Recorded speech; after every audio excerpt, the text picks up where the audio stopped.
The first K9 broke formation before the general's hand finished rising. Bravo. The Malinois Fort Halden called Titan hit the end of his steel leash with enough force to drag a young handler off balance. 5 other dogs moved a heartbeat later. Not scattering, not barking wildly, but driving forward with the frightening discipline of soldiers answering a command no human had given. Cameras swung away from the flags. Families stumbled back from the folding chairs. Security men lifted tasers. And the veterinary team reached for sedatives near the transport crates waiting behind the reviewing stand. At the far fence, Earl Maddox stood beside a mop bucket in a faded gray janitor's coat. Too old, too bent, too ordinary to survive what seemed to be coming. His cart held rags, trash bags, bleach, and one stained towel hanging from the handle. Bravo came straight for him, low and fast, scarred muzzle tight, amber eyes locked, every muscle rolling like a weapon released from a case. No one saw a hero in Earl. They saw an old man who had wandered into the bite zone. Then the wind shifted. The towel lifted from the cart, carrying a smell buried deeper than training, deeper than fear, deeper than the false name clipped to Bravo's collar. The dog stopped so hard his claws tore the grass. The growl died in his throat. His ears rose. His eyes changed from combat rage to something smaller, older, almost childlike. He stepped closer, sniffed Earl's trembling hand, and made a sound no microphone could turn into ceremony. It was grief. Un by un. The other K9s gathered around the janitor and pressed against him, as if returning to the only home that had never lied to them. Before we step into the truth behind that moment, stay with the story and subscribe if you believe loyalty like this deserves to be remembered. Because Fort Halden was about to learn that those dogs had not broken formation at all, they had found the man every official record tried to erase, and every guilty officer secretly feared most. 3 days before the parade yard froze around Earl Maddox, Fort Halden treated him the way powerful places treat men who clean up after everyone else. He arrived before sunrise, parked beside the dumpsters, and entered through a service door that smelled of wet concrete, disinfectant, and kennel heat. His gray coat hung loose on his shoulders. His left knee complained with every step, and the crooked name patch over his pocket made him look like a man who had never belonged anywhere important. That was what Earl needed them to believe. Every morning he pushed his cart past young handlers who nodded at officers and looked through him. He emptied trash bins outside the behavior room, mopped paw prints from polished floors, and replaced towels in the medical bay where dogs were treated like equipment with pulse rates. No one noticed when he paused beside Bravo's kennel or when his hand hovered near the old canvas harness. The Malinois kept pressed beneath one paw. The handlers called it possession. Earl called it protection. The harness had not been issued at Fort Halden. Its chest padding carried scorch marks, old stitching, and a small repaired seam Earl recognized from the night Captain Daniel Reeves disappeared. The official name on the kennel card was Titan, but Earl never let that false word settle in his mind. The dog was Bravo, first pup from Unit Lantern, the one Reeves had carried under his jacket during a winter storm after training failed and the heat went out. Earl did not speak the real name aloud. Names had weight, and Fort Halden had built its lies by removing weight from everything that mattered. That Tuesday morning, the mask almost slipped. A handler pulled a black leash from the wall and walked toward Knox. Laughing at the way men laugh when fear has not yet taught them manners, Knox went still first. So still, even the air around him seemed to wait. Earl knew that stillness. He had seen it in soldiers before roadside bombs, and in dogs before memory became teeth. His fingers tightened around the mop handle. But he only warned them softly that the black lead was wrong. Laughter answered before sense could. Colonel Victor Hale appeared behind the glass door and made Earl feel the yellow line on the floor without pointing at it. Hale never had to shout. His authority came cold, clipped, and polished, clean enough to cut. He reminded Earl that custodial staff did not advise certified handlers, that combat dogs were government property, and that sentiment had ruined more programs than cruelty ever had.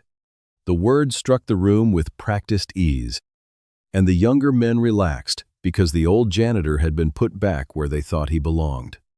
Earl lowered his eyes. It looked like shame. It was discipline. Shame made a man shrink. Discipline made him invisible. Being invisible had carried Earl farther than any badge could have. At midnight, he had emptied Hale's shred bin and pieced together strips of a transfer order at his kitchen table. He had copied sedative schedules from the medical clipboard and photographed transport crate numbers with a cracked phone no officer knew he owned. The paperwork said Crossline Defense would receive the dogs after Friday's ceremony for private rehabilitation. Earl read the phrase again and again, knowing contracts could bury a living witness faster than a grave could. That afternoon, Bell gave him the proof he had been afraid to find. The Labrador ignored the staged scent boxes in the test lane and lifted her nose toward the visitor lot whenever Adrian Cross's convoy passed outside.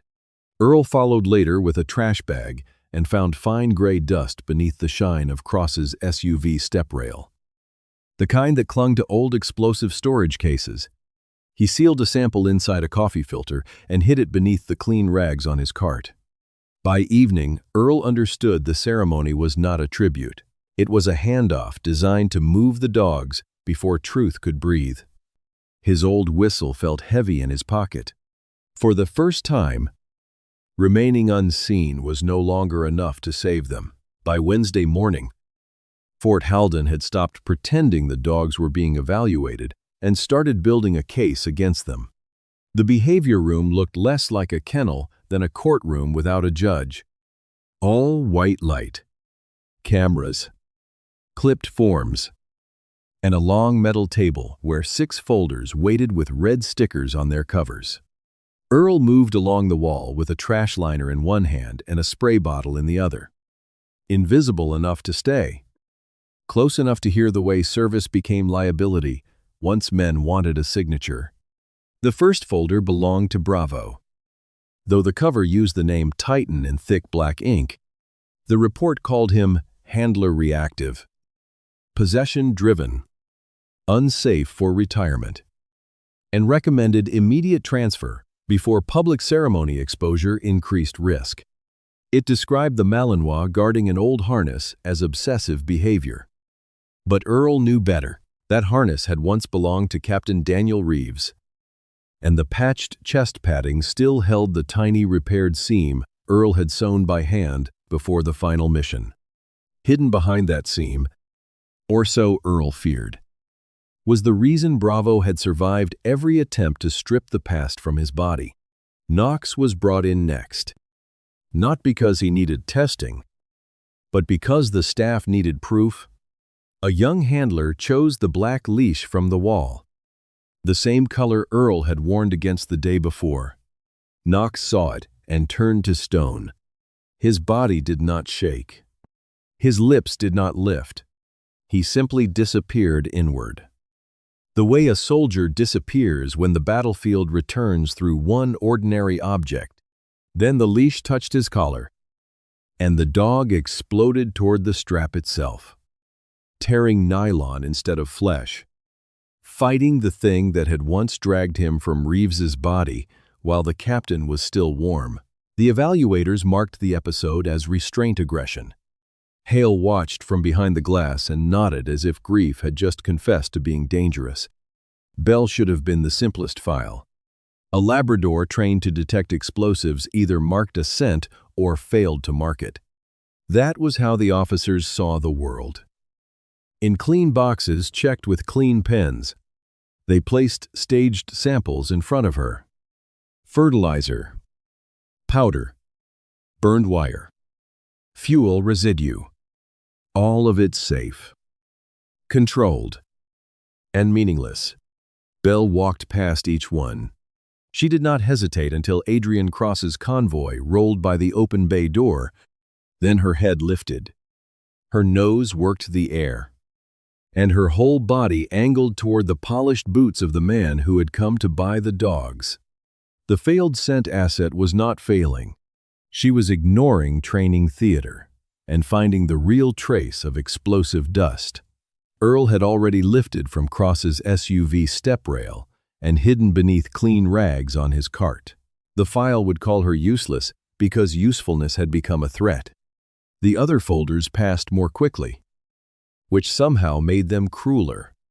Mercy was reduced to noise instability because helicopters made her howl. Though Earl remembered the rescue bird that circled close enough to hear and never came down, Ranger was labeled unpredictable for striking at orange fabric, while the last route guide who led Reeves into the trap had worn that same color. Ghost was dismissed as medical resistant because no one could touch his rear leg. Yet the shrapnel buried there had never been removed because an untreated wound made a useful warning label. 3 lines for Mercy, Ranger, and Ghost were all the system needed to turn memory into malfunction. By noon, Hale had what he wanted. The dogs had reacted exactly where the buried mission touched them, and every reaction had been entered as evidence that they were too broken to keep. Earl watched signatures move across the pages with the calm efficiency of men closing a door on a burning room. The transfer to cross-line defense was no longer presented as a business decision. It was public safety, medical necessity, humane containment, anything except what it truly was. The ceremony would praise the dogs in front of families, then load them into private crates before any outside review could question the forged names. The predated sedatives, or the old harness Bravo, would not surrender. If one dog crossed the safety line, sedation would be immediate. If sedation failed, disposal would follow. The trap was neat because every path to survival required the dogs to stop remembering. If this story is already making you think of a loyal animal who deserved more than a cold file, leave its name in the comments and share this before the truth reaches the parade yard. Subscribe and stay with Earl now. Because 3 days later, the lie met the dogs it had tried to silence, and the old man it erased. 3 days later, the story returned to the same parade yard where Bravo had first torn the grass under his claws. But now Earl understood what the cameras could not see. The ceremony was dressed as gratitude. It was really a handoff. Flags snapped above the bleachers. Families sat with programs in their laps, expecting medals and polite speeches. Behind the reviewing stand, 6 transport crates waited with fresh locks, each one marked for crossline defense. Earl pushed his cart along the fence, the old towel hanging from its handle, the rusted whistle heavy in his pocket, and the dog tag warm against his palm from how tightly he had held it all morning. He kept his head lowered because Hale had ordered him out of the camera line twice. But Earl was no longer trying to remain invisible. He was trying to stand close enough for the dogs to find him before the guns found them. Bravo stood in formation beside the false name Titan, shoulders rigid under the old harness. No handler had been able to remove. The repaired seam along the chest padding was strained, as if whatever slept beneath it had waited years for pressure.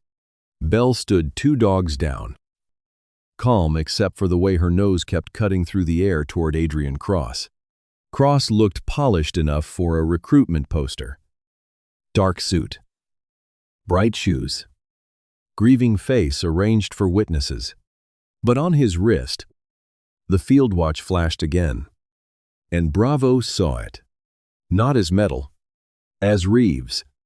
As the last hand that had touched his head before fire swallowed the road, Cross stepped to the table to sign the transfer while Hale smiled beside him, and the helicopter display thudded beyond the hangars. The world tightened around 6 dogs at once. Bravo's body locked. Bell's nose found the real explosive dust beneath Cross's polished shoes. Knox bit the black lead before it could tighten. Ranger shifted toward Bravo, shielding the scarred shoulder that had never healed straight. Mercy lifted one broken howl toward the rotor sound. Ghost moved only when the veterinary tech reached for a syringe. Then the formation failed in the way truth fails a lie. Bravo surged first, and the leash burned through his handler's glove before snapping loose. Belle did not run at the crowd. She cut toward Bravo's left side. Eyes fixed on the old harness, Earl crossed the yellow line, with the cart still squeaking behind him. Security raised tasers. Hale's signal sliced the air. Earl did not shout. He did not use the whistle. He knew sound could become another weapon in a yard already full of them. He opened his empty hand and tapped 2 fingers into his palm. Once for search, once for home. The motion was almost nothing. Smaller than a prayer. But Bravo caught it in mid-lunge. His paws gouged the turf. His chest drove forward. The strained seam split, and a flat black wafer dropped from the harness padding into the grass. Belle covered it instantly with one paw. Not trained for theater. Trained for truth. Bravo stopped so hard his body folded over his front legs. The growl vanished. His ears rose. His eyes, seconds ago fixed on Cross, shifted to Earl and lost their war. The old towel moved in the wind, carrying bleach, canvas, rainwater, and a trace of the man who had once wrapped puppies in it during a winter power failure. Earl lowered the dog tag to the ground. Careful not to kneel. Careful not to rush the fragile bridge opening in front of him. Bravo stared at the stamped name, as if the metal had spoken from inside his own chest. Bravo.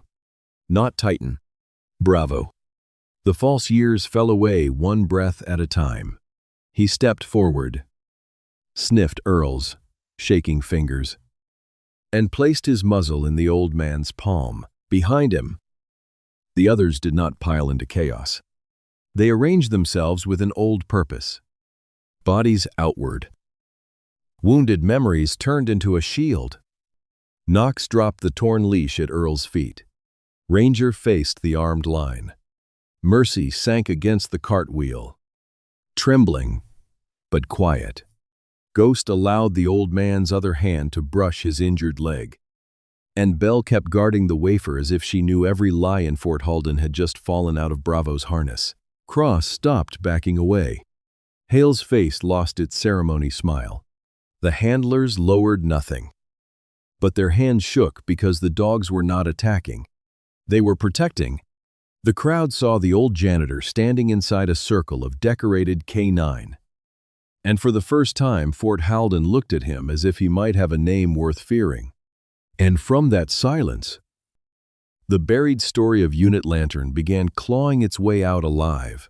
The silence after the circle formed was worse than the chaos that came before it. Alarms still flashed on the kennel wall. Cameras still blinked above the bleachers. And somewhere behind the reviewing stand, a sedative tray rattled in a technician's shaking hands. But no one moved toward Earl. Bravo stood with his muzzle resting in the old man's palm while Belle kept one paw pressed over the black wafer in the grass. The armed guards looked at Colonel Hale, waiting for permission to fire. Yet Hale looked at Adrian Cross. And Cross looked as if the dead had risen. The base investigator who stepped onto the field expected an animal control incident, not a courtroom guarded by dogs. Earl did not rush. He knew sudden movements still belonged to danger in the minds around him. He lifted his free hand, showed it empty, and let Bravo decide whether the next step was safe. Only when the Malinois breathed out and shifted aside did Earl reach for the wafer. Belle resisted for half a second, then allowed him to take it. Because the scent on that scorched plastic belonged to the place every file had tried to erase completely for good. Hale recovered first. Because men who built lies for a living understood that hesitation could become confession. He called the wafer contaminated equipment and ordered the area cleared for safety. But his voice arrived too polished. Too quick. Cross made the greater mistake. His hand went to the watch beneath his sleeve before any officer mentioned it.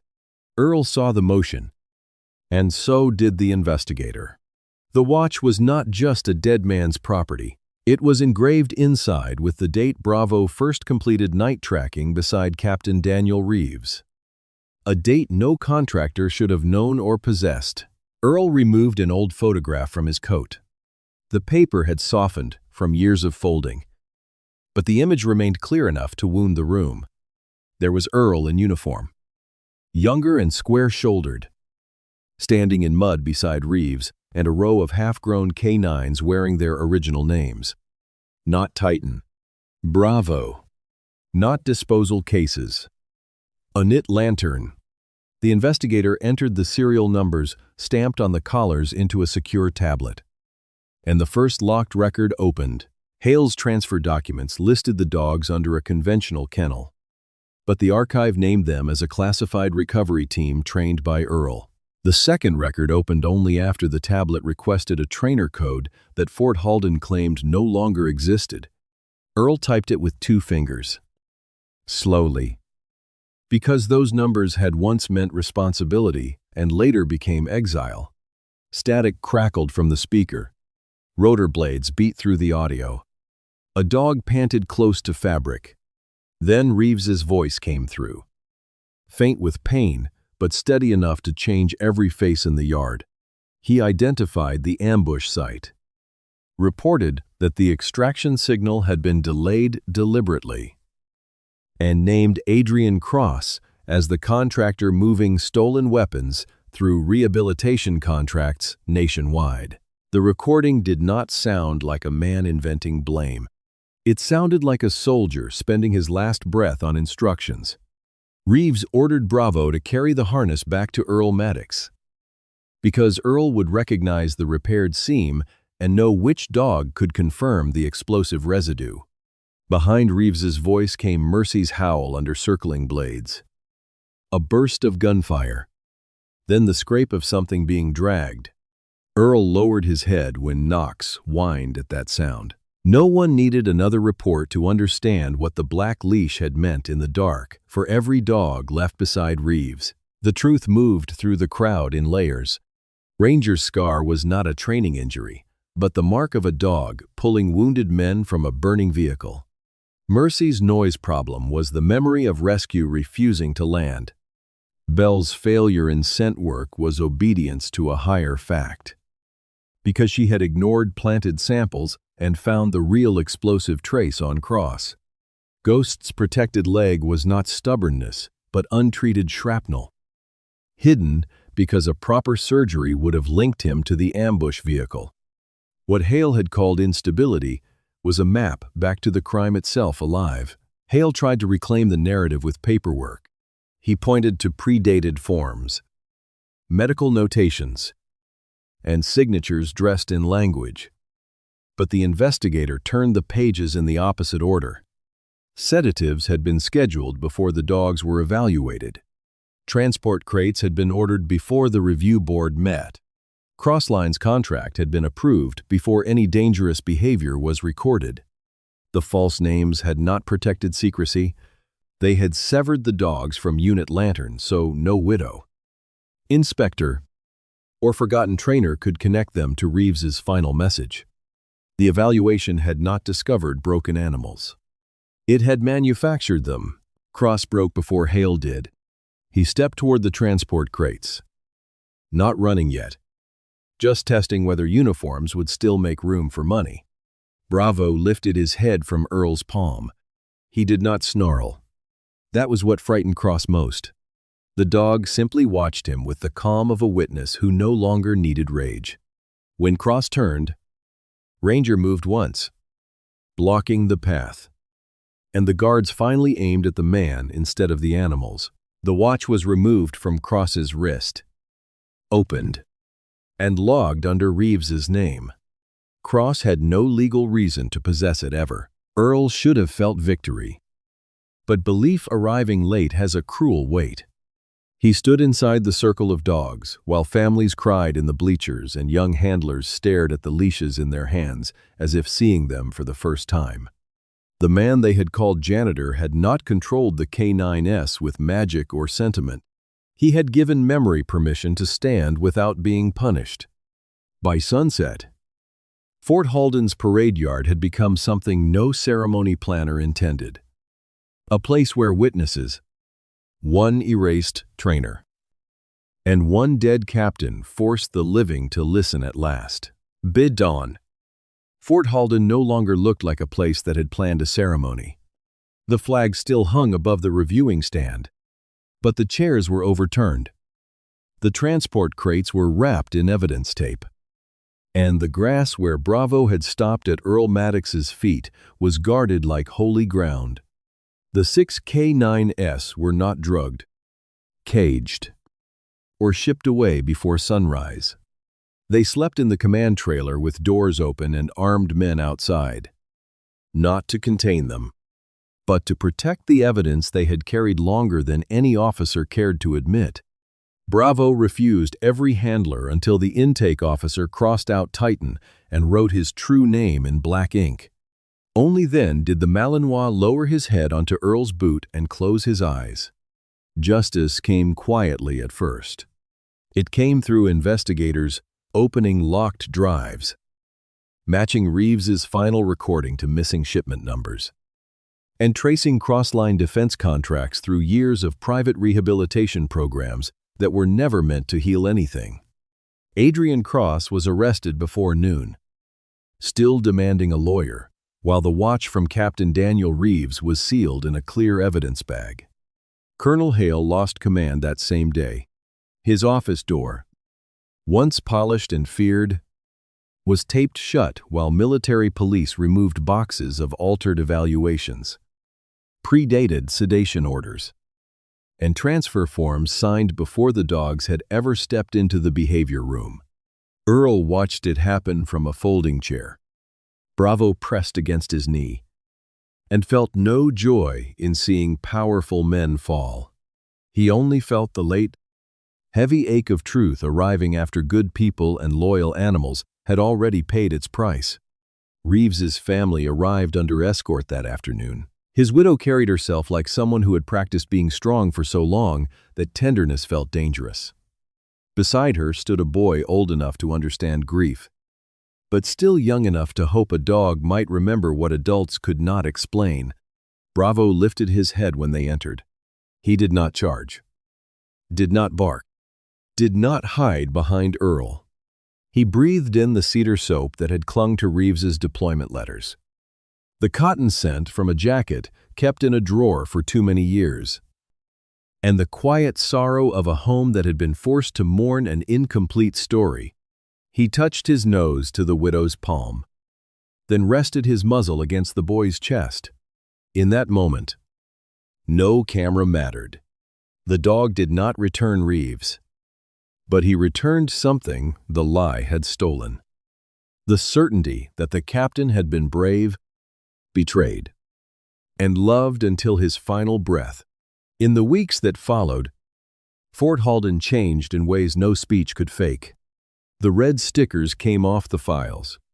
The false names disappeared from kennel cards. Earl was offered a rank, a pension, and an apology. But the only title he asked anyone to use was trainer. He rebuilt the recovery wing around patience instead of force. Evaluation rooms gained windows, softer voices, and handlers taught to ask why before writing dangerous.